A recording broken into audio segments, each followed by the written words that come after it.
Hi guys! So ngayon gagawa tayo ng quick tutorial on how to upload video in YouTube.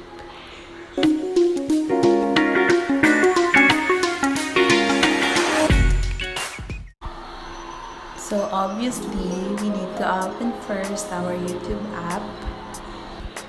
Then next, go to your channel and start to create a video or upload a video. Then next, you can start to upload your chosen video or you can record. And after that, you can also trim it before you upload. Then next is to add more details like the title or the content of your video.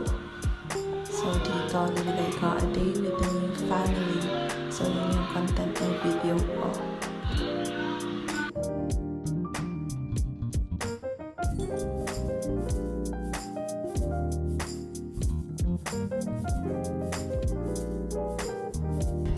So next, you can add description. So ito, optional lang ito. Pwede mo dito ilagay yung mga link na pinakuhanan mo ng mga video or music or anything para may iwasan natin yung copy link. And you can also add location. So ito, optional din to. So perfect to sa mga travel vlogs para naman yung mga viewers maalam din nila kung saan yung location.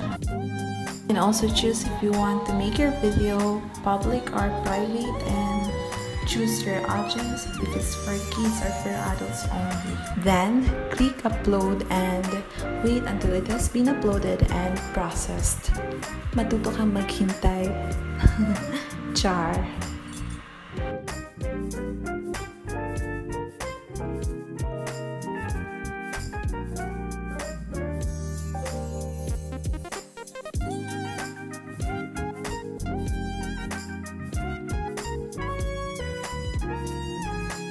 And we're done! Your video has been uploaded.